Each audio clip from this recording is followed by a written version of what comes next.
Good evening and welcome to the fourth Diagnostic Leadership Summit.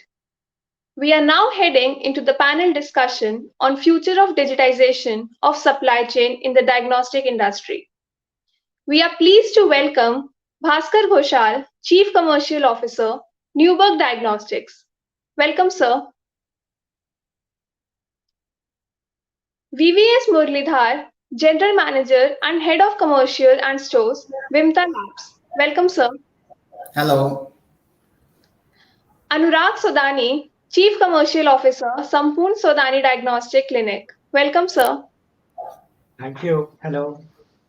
Shyamakant Giri, Chief Executive Officer, Rivara Lab. Welcome, sir. Hi, everybody. Burley C. Neluvilil, Director, Medivision Scan and Diagnostic Research Center. Welcome, sir. Hi, hello. And Prasad Nikam, Supply Chain Product Manager, Crelio Health, who will be the session moderator for the day. Thank you, Vanchi. I now hand over the session to Prasad Nikam to take the discussion forward. Over to you, sir. Sure, thank you. So, hello, all esteemed guests. I welcome you on this platform, and I'm very glad that all of you could join. And the topic that we are going to discuss is going to be digitalization of supply chain. And in diagnostic platform, many of the people might have been thinking that why do we need to discuss about supply chain management? But I think the people who are in industry, they understand the importance of supply chain.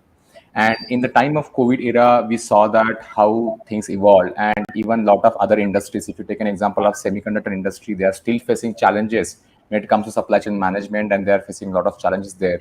But diagnostic industry could, within the COVID period, manage these supply chain problems very well, and still they could provide the services at the time when it was very much needed. So that's why we want to discuss about the importance of supply chain in diagnostic business and what are the challenges that we can face. In addition to this, Crelio Health I belong to, we are present in 30 plus countries, and we have had discussion with multiple people from, let's say, African customers, Southeast Asian customers. And what we have realized is that they have little bit understanding about diagnostic industry, but when we talk about inventory management, supply chain challenges, and there's a dearth of knowledge out there. And I think India has blessed with people who have a lot of experience in this area, and they have scaled the labs and in not only in India but also in the international market.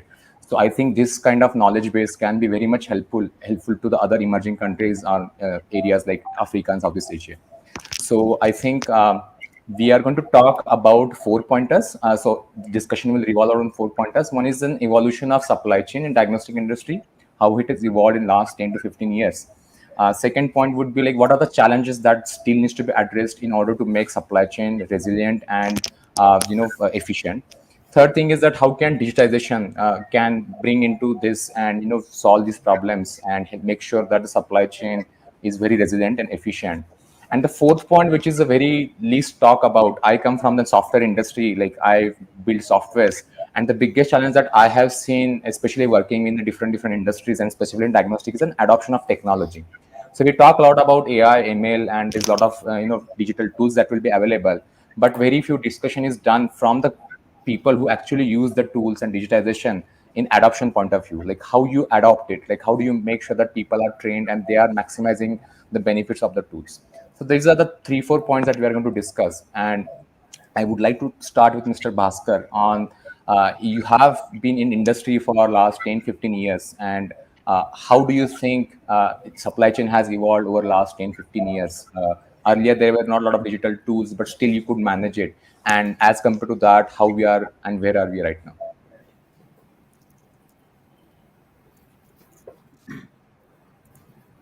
Thank you, Prasad. I hope you can hear. Yes, I Yes. can hear. Yeah. Yeah. Thank you, all the esteemed guests, and also yearly.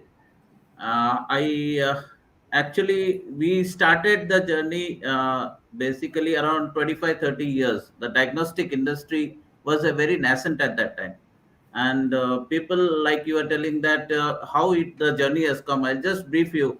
We were having everything written manually. The orders is to go manually. The requisition is to come manually. Everything was manually done, and even the kits were not available at that time. We used to, in fact, The import is to take 35, 40, or maybe 2 months time to get one kit or a machine. So a lot of challenges were there, and that challenges have been overcome over this last 20, 25 years. And especially COVID has given that impetus to see that the challenges is somehow managed and we could come out of that. And I should thank the government of India that they have done wonderful job in coming out of this challenge. They could give 1.5 55 155 crores, I think, vaccination has been done. So that's pretty very good step in the right direction. However, there are certain challenges which we think that couldn't be addressed at this point of time. One is the infrastructure. There are other areas like manpower, training, and your automation. Right from the diagnostic industry, yeah, as you know, it's almost $6 to $8 billion economy in India, and our GDP hardly 1.5 or 2% comes into healthcare sector. And since diagnostic is a backbone of any industry, any healthcare industry, so they have to give some attention to diagnostic industry.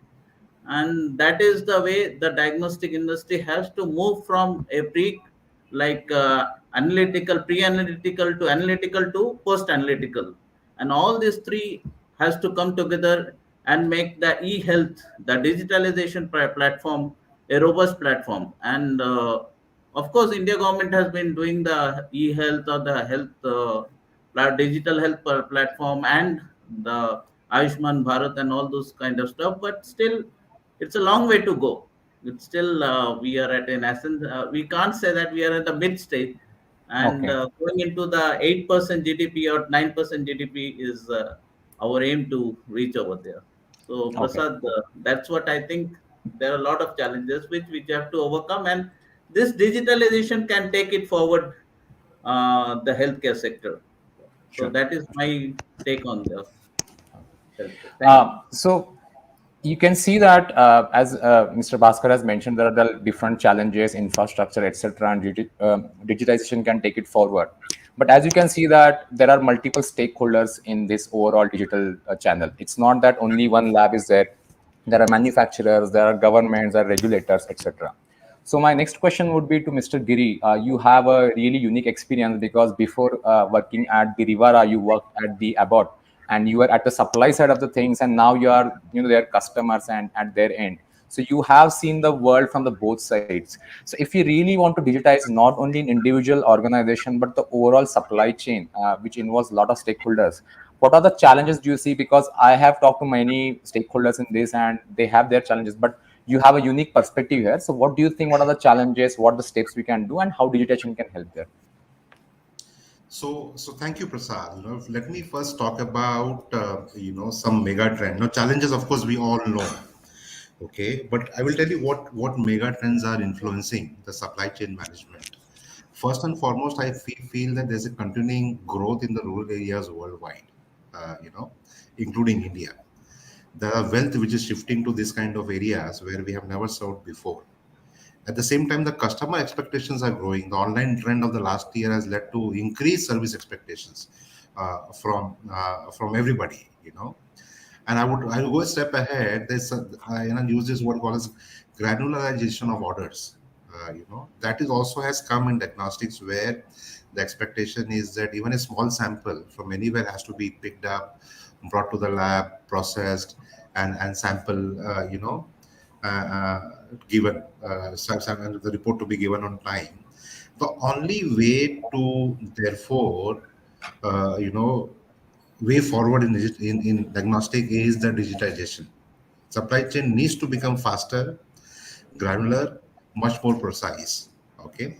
Now coming to the from a challenge standpoint, I think first and foremost the challenge is very broadly, I will say, of course, Bhaskar has mentioned about infrastructure, manpower, and all of that. But I will tell you from an diagnostic industry perspective of both now running a lab and then in Abbott selling machines and diagnostic equipment.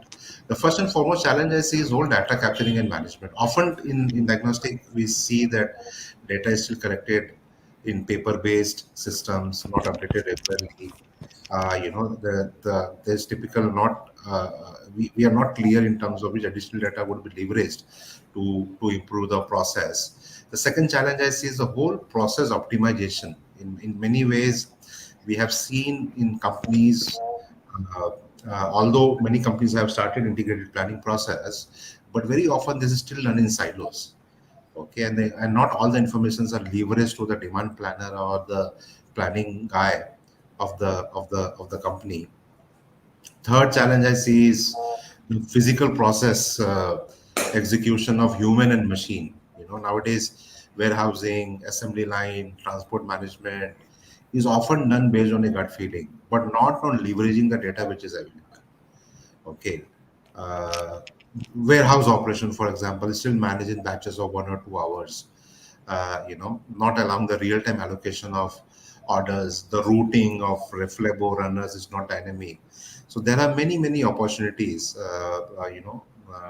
to leverage. And I think digitalization is the only way forward for all of us. How do we do it? I think unless as a company we place proper weight and resource in the supply chain part. I know some retail companies, they have cheap supply chain officers, the e-commerce companies, and that's the kind of focus and resourcing we as industry need to correct this. Understood. Understood. Thank you. Uh, so now you have mentioned that multiple challenges here, like logistics, warehouse management, etc. So my next question would be to Mr. Burley. You have multiple centers at different locations, and supply chain management doesn't involve only the inventory management and raw material that is required for managing the stock. It involves also sample management, tracking samples from one location to another locations. You have collection centers, different location labs. So how do you manage that? Because it's very tedious process. Samples are very sensitive in nature. You have to manage it, and there should not be misplace that should happen.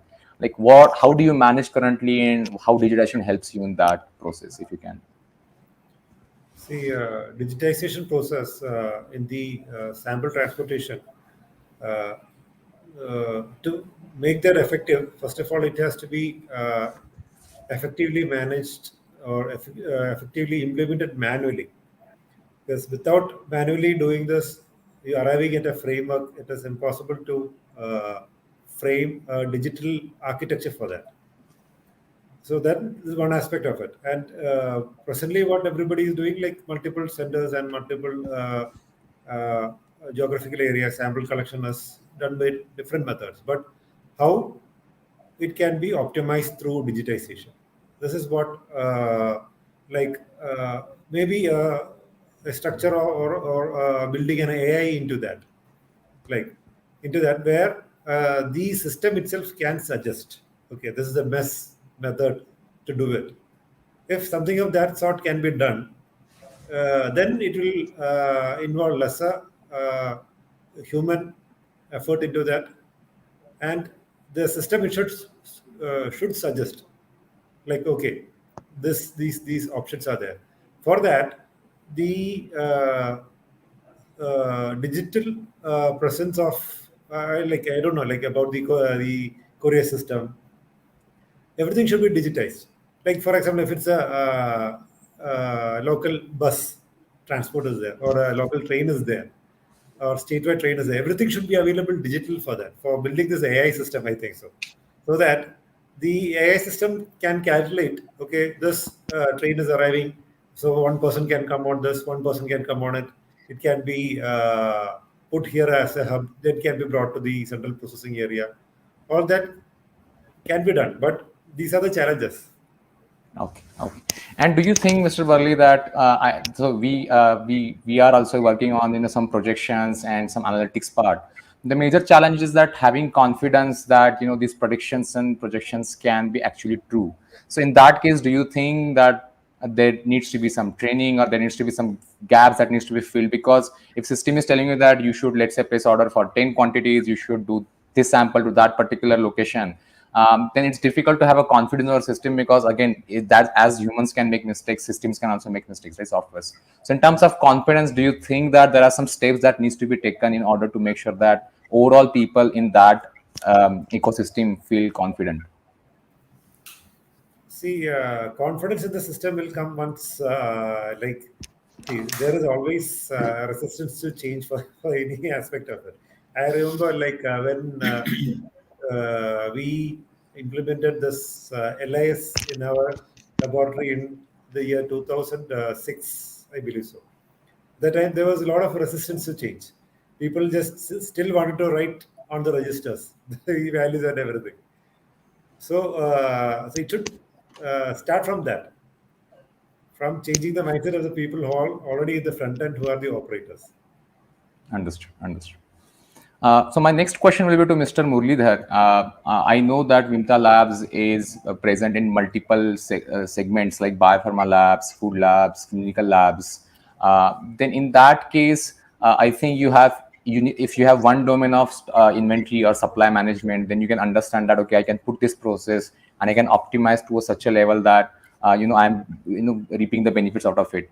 But when you have different domains of the things, how do you manage these different kinds of domains? Because different domains have different requirements. They have fast moving, slow moving stock. So how do you make sure that all the things are at system level, like organization level, are optimized and not only optimized at that particular domain of lab? So if you can give some your thoughts on that. Yeah, so what I'll say is anybody who is managing the warehouse should have knowledge about what material he is actually managing, he or she.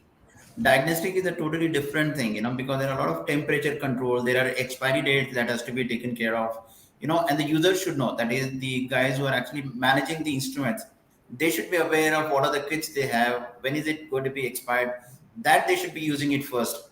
So we have a testing of different, like we have food, we have diagnostics, and we are in different locations also. So for diagnostic, I'll say we have different COCO centers, we have different labs locally located, and you need a digitization because, like you say, the sample is coming, whether what time it is going to come, that has to be, recorded. The moment the sample is approved, that is received. So the most important challenge is when you're taking, like I hear, vacuum cleaners is one of the most important things in our diagnostic industry, because that is a sample which is collected from these people who are getting their blood tested. So that right now is a challenge. Like we have only one brand which is doing good. I've spoken to multiple people. Everywhere it's only one brand. Don't want to take the name, but the other brands are there, but the validation is not there, right? So the user, the guy who is managing the store should know what he's getting it and how he has to place it. What are the temperature conditions? Otherwise, it is very difficult, Suppose there is some material which is to be controlled, kept in the temperature 2 to 8, and he's just putting it in the open air, then the expiry happens faster. So those things we have to be very careful. So our warehouse people are trained to manage the material as per the storage requirements of the material. That's very important. Okay. So when you plan, I think the most important part that you have to make sure is that the ordering process in place. For example, say if you order a lot of stock, then there is an there is an overstocking, and if you order little less, then is an understocking, because that can affect your businesses, right? So my question would be, so Mr. Sodani, like, what do you think when you do the projections in terms of requirements? Because you have to procure, there are 5,000 plus SKUs, different kinds of SKUs, has a different expiry dates, it's a fast moving, slow moving. So how do you, when it comes to the projections, because that's a key part, if you order the right quantity at the right time, that can solve your understocking and overstocking problems. So how do you manage that when it comes to supply chain, and what kind of steps that you take to make sure that you have a right amount of stock at the right quantity and at the right place at the right time? Mr. Sodani? Hello, Prasad. Yes, hi. So what we do is that we implement a pull-based system, which is whenever there is a requirement, the indent or the purchase order is issued, and the way we do is on a certain rules. These rules we have defined based on the historical transaction data. So, for example, a particular lab has got a certain uh, number of tests in past 3 weeks. So, we make certain rules, and what we have actually implemented is a use of physical Kanban cards. So, whenever a laboratory technician pulls up the stock, and if it's tied to a Kanban card, he knows that it needs to be ordered, and that's put up in an order box. So it's a old system, it's a conventional system, but it works. At the central purchase level, we do the same thing, but on a digital level. Going forward, I would like this system to be entirely digitized. Also, I'd like to be an integration of both clinical data as well as the supply chain data, because uh, maintaining 1:1 inventory of the number of tests in a kit and number of tests performed is very difficult.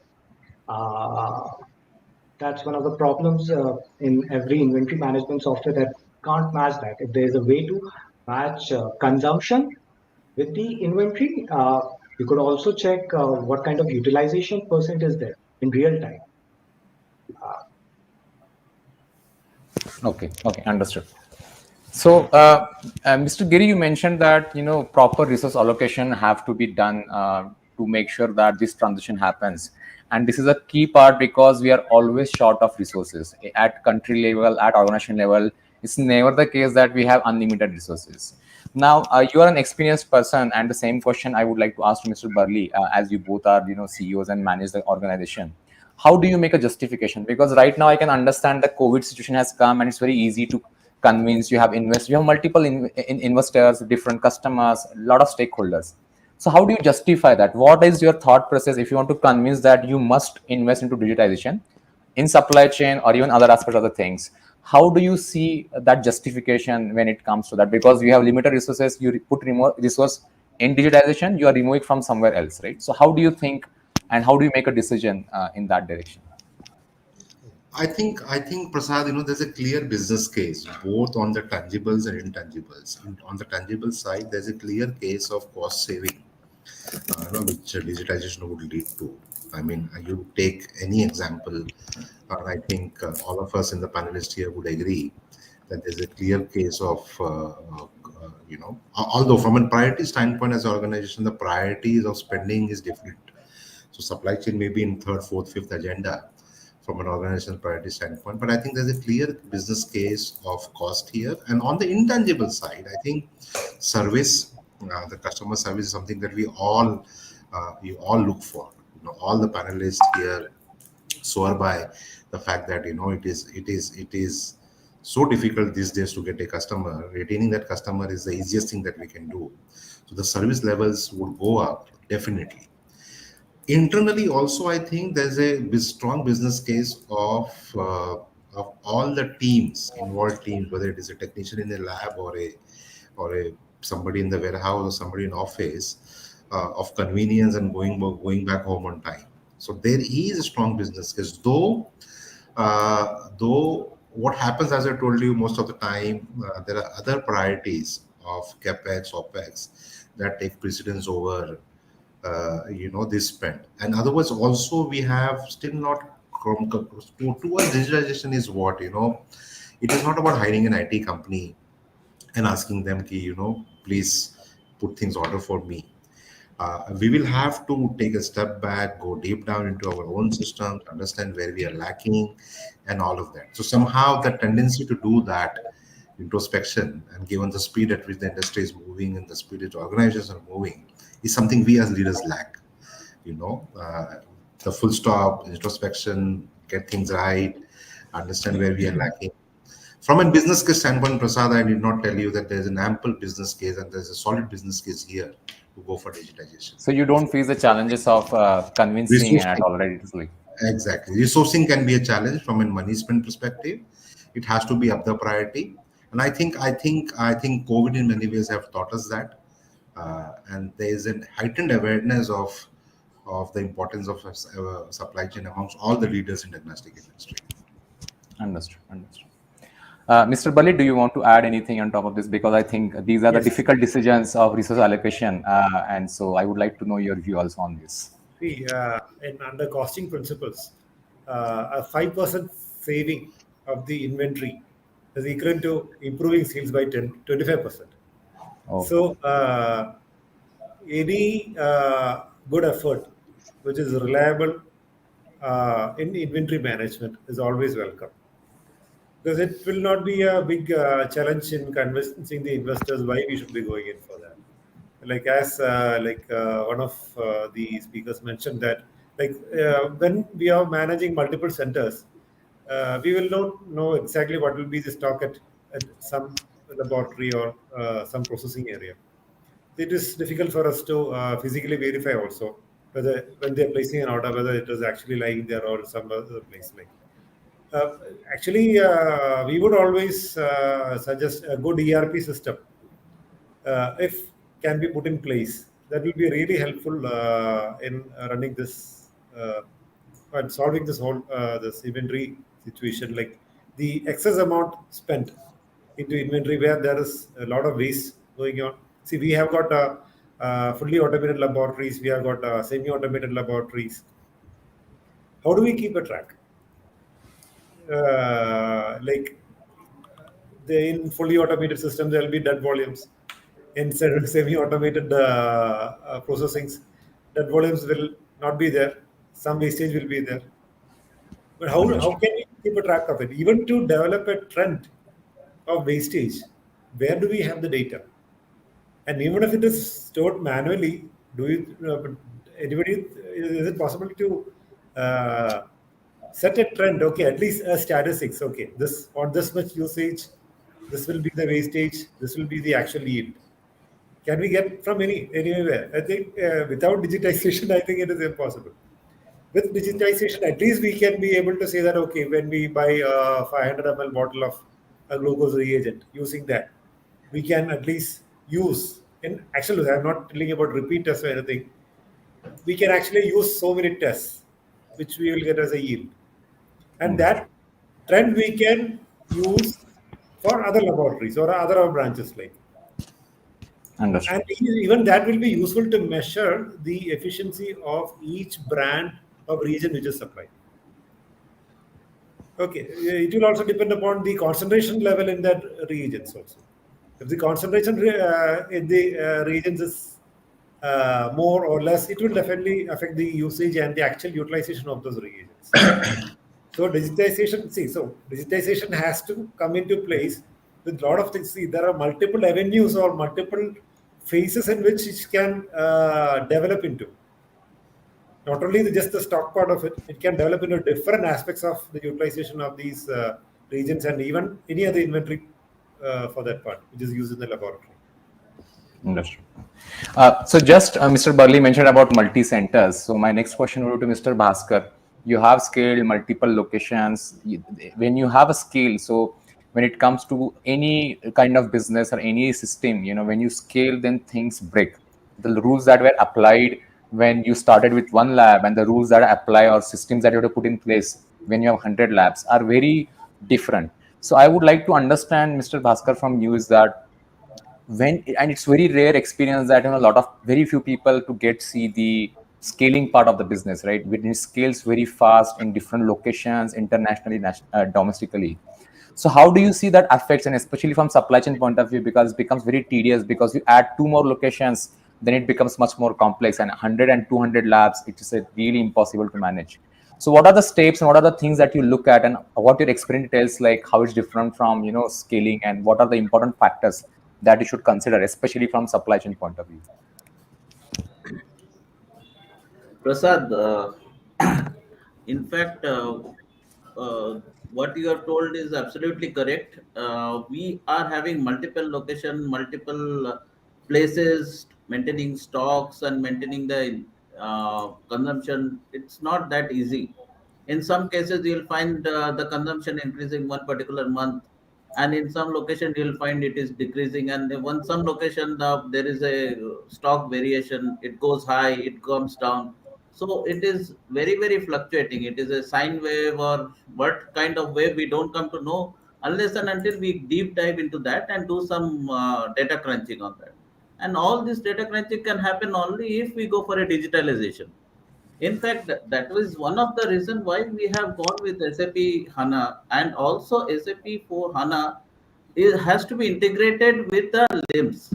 The basic problem is that till date, I have not seen any software that is giving me the correct consumption.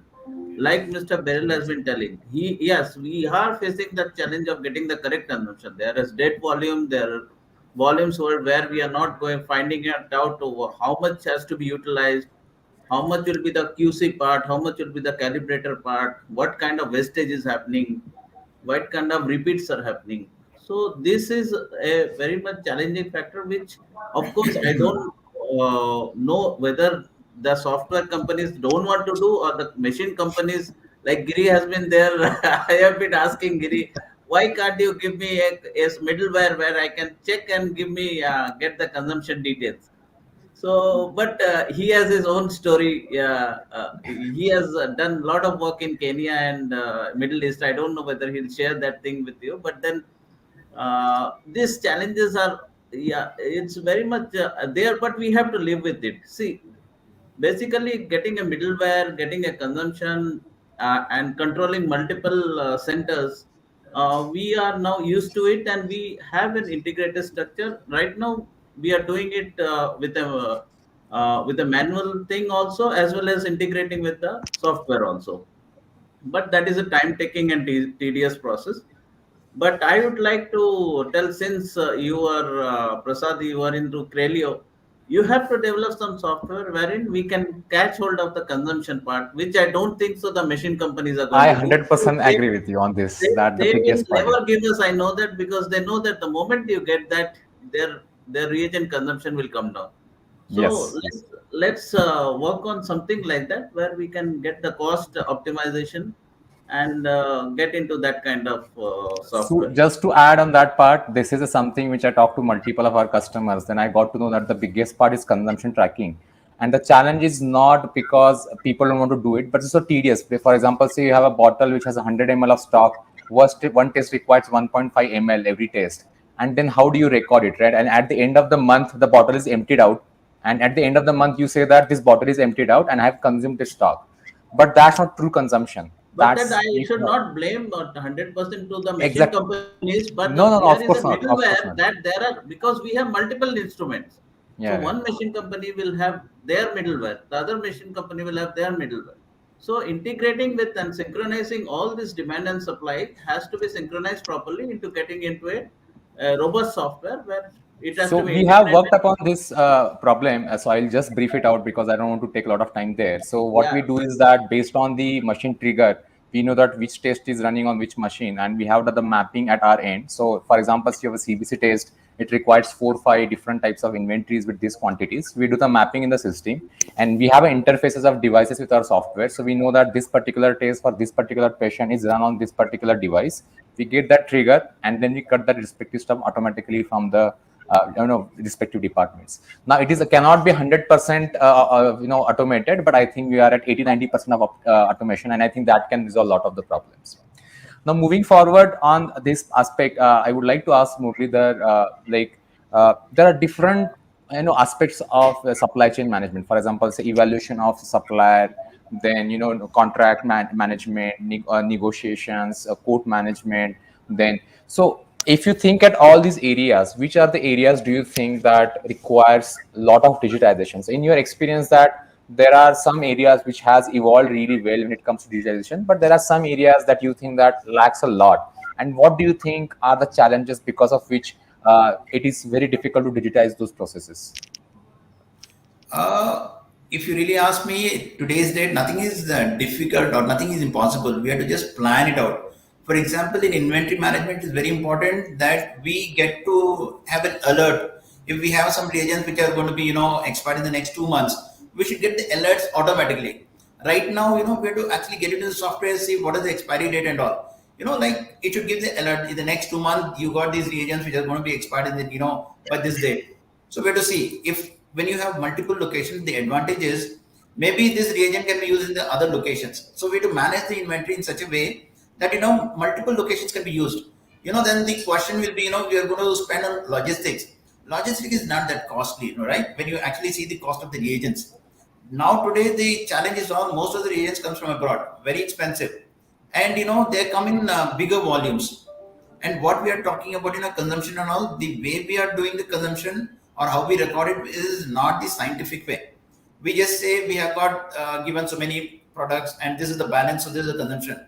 That is not what we should have. A software which, using a barcode, you just put one particular reagent into the machine. It should say this is this is the batch which I used, so much ml, what should be or how many tests it should done. When it is over another barcode, it should tell how many tests it is done.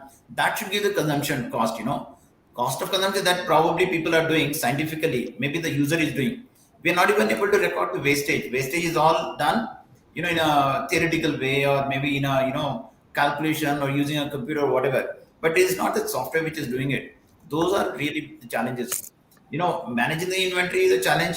Logistically, we should decide whether we should, transfer the stock from one lab to the other to utilize it. Have a central lab, but most importantly, we can have local suppliers, getting the smaller quantities. If you're doing very big business, it is fine. But when your business is not that big, the smaller lots of the reagents are very useful. So logistically, if that dealer can help us out, those things are important. So these things are also can be digitized. What is the stock in which lab, at a like a dashboard way, we should be able to find out what is the stock on which day on a real time basis. Right now we do at the end of the month. I think all of them must be doing at the end of the month.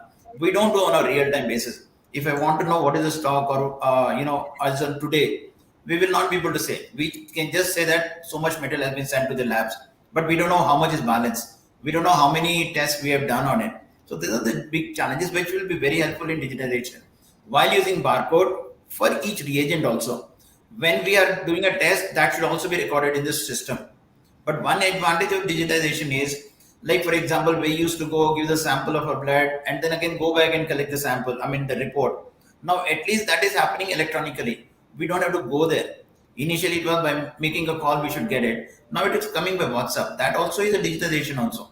Supply chain is not only your materials or whatever, it is end to end, Even the sales part is also supply chain. Giving the reports to the customers is also supply chain basically. So end-to-end digitization is really useful. Return on investment is what we should justify it correctly. We should put everything, some percentage of, marks to everything. Then we know when we total it up, it will save a lot of money. Even wastage can be reduced because then we'll be actually monitoring the performance of each instrument. But the biggest challenge these days in diagnostics is all these big companies, don't want to take the names, they don't give us the new machines, They say new, they say refurbished. After sales service is a big challenge. If you do a digitization of the performance of the machine, how many hours it has not worked is also very important. That performance is also very, very important in our efficiency. The more the time, if I don't have the instrument working, you have to give it to another lab. That is cost to us. So overall, so who is actually losing? And when we are trying to negotiate with these vendors, who are giving the reagents or giving the instruments, we have to corner them that if their machines are not going to be up in say 1 hour or 2 hours, and we the sample outside for testing, because patients cannot wait for the results. They need the results. Otherwise, they will not come to us. So we have to manage the results to get the results for them. Which other lab where to go, give the sample to get it tested if this machine doesn't work. Those things have also got to be put in the agreements that they are responsible for it and they'll be responsible for the extra cost that we incur. That's very important, I feel. That can be recorded in the digitization. Understood. So we have discussed like a lot of record maintenance, and I think digitization is so first thing comes to mind is that we want to record system on digitization, but you can see that there is so much information. I mean, even if you see diagnostic, there are different types of products, there are different tastes. So my question to Mr. Sodani is that you have so much data, and do you think people who are good at analysis and Excel analysis are also come very costly in market? So do you think the softwares are in that position right now where they can help you a lot with analysis, where a layman person can do the analysis, or do you think there are a lot of gaps still that needs to be filled in order to make sure that this data turned into insights can be done automated by the software itself? I think you're in mute. Yeah. Prasad, as of Yes. now, there are no systems which could give insights from the data directly. So have to deploy data analysts to give us that kind of insight. Uh, there are multiple reasons which are discussed already in this panel.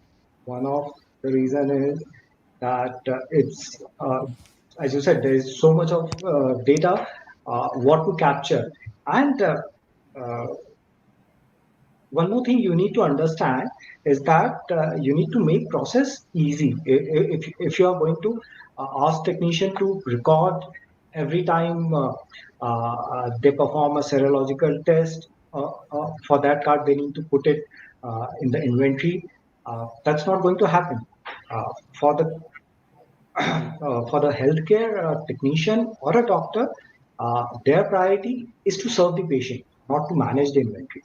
So these are Understood. conflicting interests between clinicians, uh, clinicians in that sense, the diagnostic technicians, and between the commercial officers or supply chain managers or purchase managers of the uh, company. Uh, Another reason is that all the systems are in silos. So there is LIS, there's inventory management system, there's accounting system. Yes, you can integrate few of the systems. Uh, you can have an ERP which integrates all of these systems. But I would say we should go one step ahead. We should also make certain protocol systems which are which spreads across multiple organizations. So, for example, why are we talking only about chain labs, uh, the network within their chain labs? Why not integrate it with the supplier side, the distributor, the manufacturer side? Many of the times I have seen or I've heard that distributor makes a call that I've got so and so inventory, which is or short expiry. Uh, I can give you at a certain discount, or I can give you free of cost if you are able to utilize it. Now, that's an unseen cost for us as of that. That's we think that it's not costing us, but eventually what happens that if supply chain is inefficient from manufacturer to the consumer, somebody is going to bear the cost, and that cost finally goes to the consumer only. That's a So good point. That's a uh, good point. Yeah. So so we also face the same challenge when it came to collaboration, the integration part, and two systems, multiple systems talking to each other. So my question is to Mr. Giri, like you mentioned that justification and convincing the ROI, it's not difficult within an organization, but when you come to the whole industry, right? How do you convince an industry that they should collaborate and there should be some data sharing? I know that they have some apprehension there that maybe this data they don't want to share, etc. But do you think ultimately, take an example of UPI, right? Like it's just collaboration across banks without banks talking to each other. There's a platform which works seamlessly, right? So do you see that for that collaboration, some kind of government organizations need to be done? And what do you think needs to happen for the overall industry to realize the ROI of if the whole industry is digitized? This is a tough one, Prasad. I don't see near future. All the diagnostic chains coming together and sharing their data, and learning from each other, sharing best practices with each other. I don't see this happening. Can this be done? The answer is yes. It can be. It can be. It can be really done. And I think for the whole betterment of industry, this is a step one should really take. I will like to nominate myself in if any of this, and being a provider to diagnostic industry, Prasad, you can also play a role in getting us together. Uh, but yes, there are many industries like pharma and many where IQVIA and many bodies, they share the data to understand market share, prescription, consumption, cost, margins, etc., etc., etc. And I think this would be a uh, good start, Prasad. Okay, understood. Understood. So now we will move to the last pointers that we want to discuss, which is an adoption. And this is a big challenge, especially for my side, because we have built a lot of features. We have software. There are a lot of features which can solve different problems. And I understand you people understand the ROI and how it can benefit your business, etc. But when it comes to your organization, there are multiple people at multiple levels. And when we talk to about the software, the biggest problem is the adoption part. And if there are small changes that happen in software, they face a lot of challenges. So at Crealio Health, what we do is that we have training sessions, we have certificates also, which we do free of cost. It involves best practices in the industry about our software, how you can use it. So, people can get trained. Now, this is a big problem because, again, this involves some investment, right, from your point of view. So my question to Mr. Burley is like, how would you justify the adoption of technology justification? Because I understand that digitization everybody's bought on, but to adopt it to that level where you can, everybody's on the same page and they understand the technology, it's extremely difficult challenge. That's the most important, problem that I face personally in, while working with my customers. So what is your take on that, and what do you think the steps? Should you have some training sessions? Should you have industry? I think this is a part where overall industry can come together, because there are best practices that everybody should follow. So what is your view on that, and what do you think that the steps that are required to make sure that the adoption is seamless when it comes to technology? See, to get this, the main part is the implementation.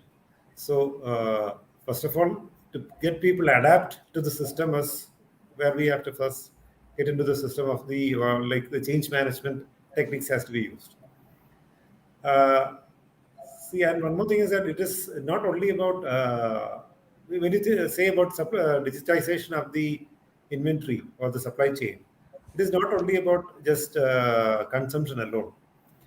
I believe that everything has to be digitized, right from raising the intent onwards. It has to be digitized.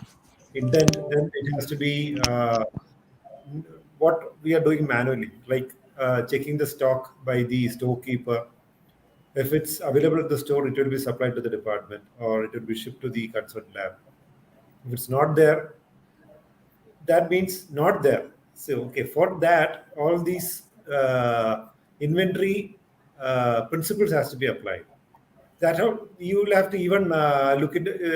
You should have a system of defining the minimum level of the inventory, the maximum level of inventory, and the reorder quantity and the reorder level. Okay, if you can give, if that is where the AI really plays into.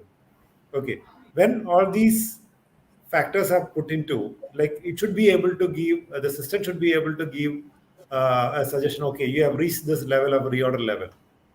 Otherwise, calculating, you said, like as you said, around 5,000 SKUs are there. Who can go and decide what will be the minimum order level for this item? Okay, suppose it is like a urea reagent. This is the reorder level for urea reagent alone. You cannot. It is not easy. Otherwise, even if we try it, it's going to be a tedious process.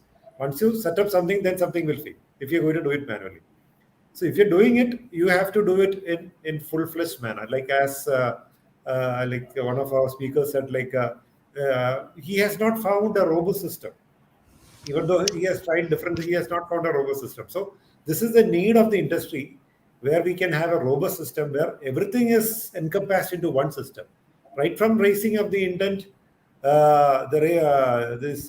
determining the maximum level, minimum level, reorder level, and all this based on the lead time also. This is where the suppliers also play comes into place. Like at the what time they can, the what, how much can they reduce the lead time? The lead time is also important in defining the reorder levels. So if we can come into such a system, and from this onwards, it can again starts the supply, usage, consumption, and all that. So all this has to be encompassed into one system, and then we can tell people or the users, actual users, the benefits of the system, educate them on it, and they will slowly come into it. I told you about my experience in 2006, changing from the manual system to the LIS. So initially there will be resistance for sure. Then over a period of time, they will realize the benefit of it, and they will get adapted to it, and they will adopt the system. I think, Mr. Burley, you have made my job very tough, because the kind of expectations you have, these are the same expectations I have from my own, development plan that I have. But have you ever seen any of the software that you must have evaluated a number of softwares, right? Have you seen a software which is going that direction, or do you think that software industry is still not there based on your experience? So far, these are only in my expectations now. I have not seen any software which is matching this. I think we will be the first one to Because do it's that. I think that's a good it's challenge high for time them. that diagnostic industry really moves into thinking like a manufacturing company.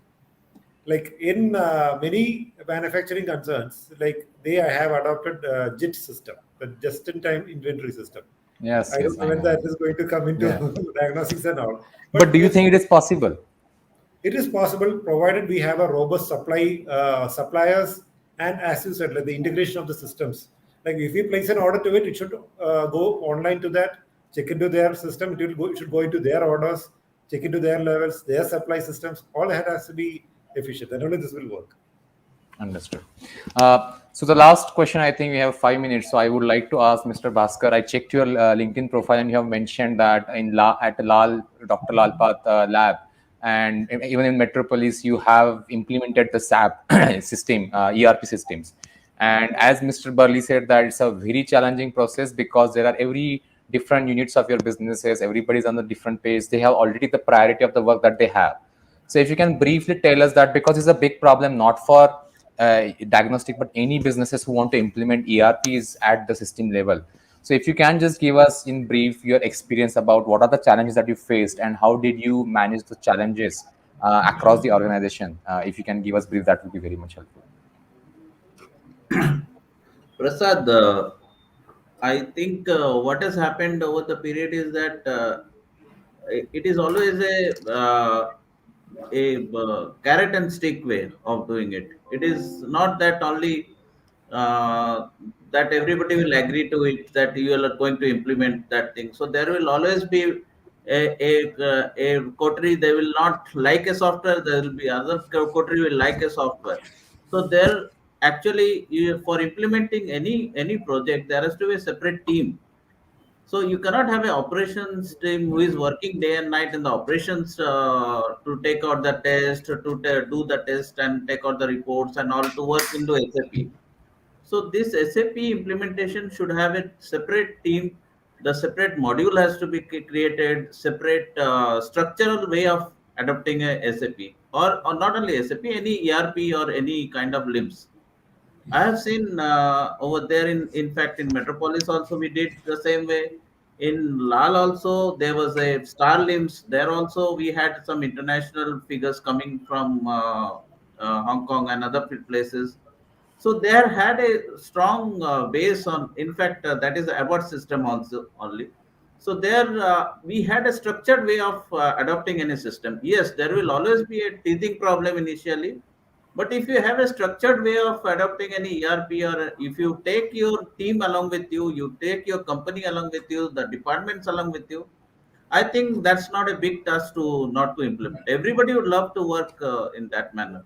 Who would love to work in a manual manner nowadays? Everybody would love to work in a electronic field now. And nowadays everything is electronically mobile, or say it is computer. Everything is now integrated. So we cannot say that people are not used to it. People will love to use it.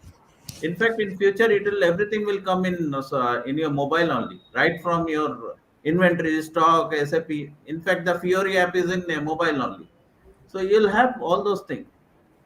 So going But by do you that, not get the resistance that I mean, a lot of people talk about AI, ML, and automation, etc. But people have see, let's some not talk of reservation AI. that Let's not talk of AI ML. AI ML is next stage.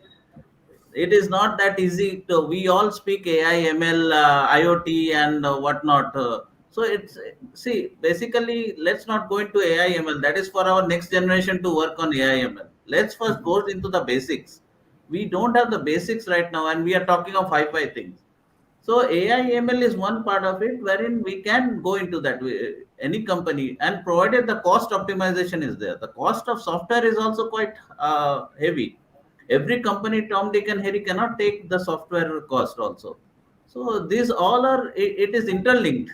At the end of the day, there has to be ROI, as everybody is saying. So we have to check the pros and cons of it, And as you were telling, there has to be a, you had questioned Giri on integrating all the diagnostic company.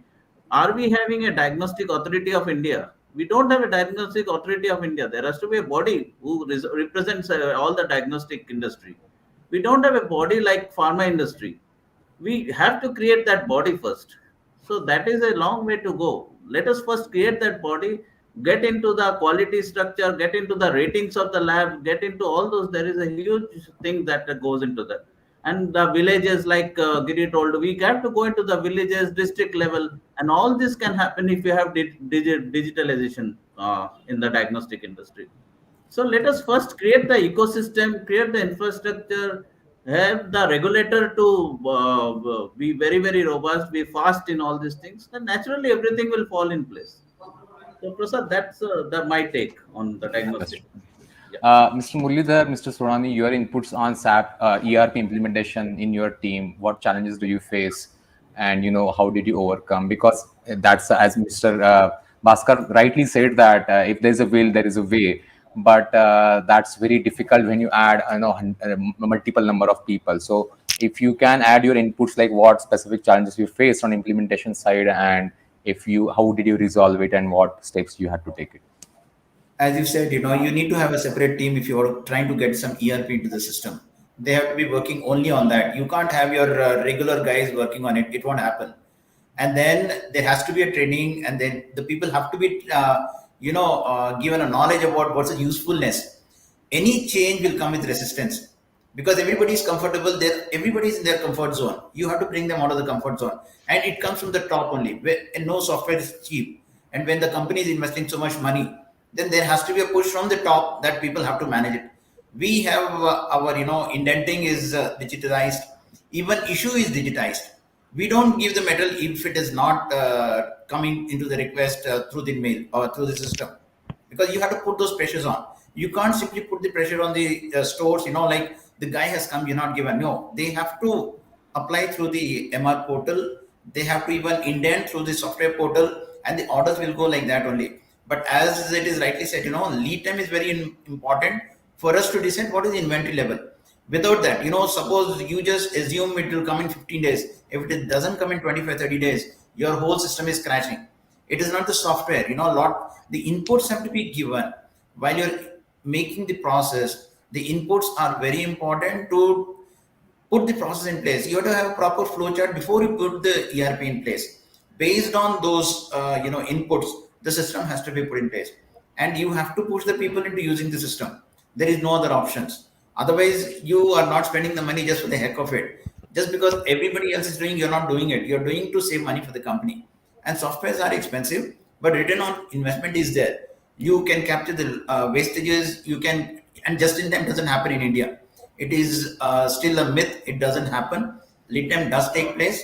So you have to have a minimum inventory level, and practically based on the data that you have in the last 6 months or 1 year, what is the practical lead time. And these trainings for adoption have to be done in pieces, bits and pieces. If you teach the whole thing at one time, it won't happen. So you should have a regular internal training process. You can have the guys, because if you're getting some outside person, that costs money again. And that again, it is all working on lean management. There are not too many people operating the instruments. So you should plan your trainings properly. And I think virtual thing is there to come. It has come in a very nice way, courtesy the COVID. But then at least by doing it, half an hour training regularly will give that force to use. That adaptation will happen, and it is going to happen. It has to happen. Without digitization, you cannot control the diagnostic. And when you have in multiple locations, it is very difficult. You don't know what is available where, how much they need it, what is the consumption pattern. Everything comes from digitization. You can't open a sheet, write it, and you can't manage it like that. Digitization is very essential when you have multiple locations, and it has to come, and it has to be taught to all the people in the company. Only then it will come. It is not one or two people. Everybody has to be part of the digitization. That's what I would say. Understood. Yeah, Mr. Surani, last points you would like to add? Yes, last points. Most of the points are being covered. I just add that employees needs to be engaged before any training is conducted. They need to be made aware that how it's going to benefit them personally. unless that realization comes, there would always be a resistance in change. And one more thing I want to add is that Prasad, I think AI can solve the problem of supply chain management, ordering, because rule-based systems are difficult, complex, but we do have several data points. I believe maybe you or somebody else can implement an AI-based system. Cost is a factor which needs to be seen, but yes, that's my Understood. point. Understood. So I think we will close the discussion. I think it's already 5 p.m. and I think it was really nice discussion. We got to talk about a lot of different aspects, I think, and especially from industry point of view. I personally got a lot of inputs, and I'm very happy, to be honest, that the industry leaders are expecting so much from the software that I have to up my game, that I have to deliver those things because people are asking those things. That is something I find very satisfying and challenging also, and I hope I lived up to that challenge. So thank you very much for your time. Over to you, Kanchan. Thank you. Thank you so much, Mr. Prasad Nikam, for wonderfully moderating the session. And I thank all the panelists for their insightful views on future of digitization of supply chain in the diagnostic industry. Thank you, gentlemen. We would like to inform our esteemed gathering about our upcoming events, which are the 4th Pharma Leadership Summit on the 26th and 27th of April, 3rd Radiology and Imaging Summit on the 26th and 27th of May, and Medical Education Summit on the 23rd and 24th of June. We look forward for your constant support in future. I once again extend my warm gratitude to all our esteemed panelists for their time and presence. Please accept a small token of gratitude from our end through these certificates that we present to Prasad Nikam for his wonderful moderation. Thank you so much, sir.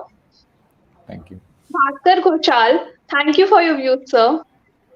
Thank you. Thank you. DLS Muridhar for his insightful points on the discussion. Thank you so much, sir. Thanks a lot. Anurag Sudani, thank you, sir, for sharing your points. Thank you. Shyamakant Giri for his insightful views on the topic. Thank you so much, sir. Thank you. It's a pleasure. And Mr. Burley C. Neluvilil, thank you so much, sir, for your views. It was wonderful listening to all of you. And I would also like to thank all our speakers, sponsors, and delegates for being the part of the 4th Diagnostic Leadership Summit. Thank you all. Thank you so much. Thank you. Thank you. Thank you Thank so you. much. See you soon. See you soon, Thank everybody. you. See you soon. Bye bye. Exactly. Bye bye.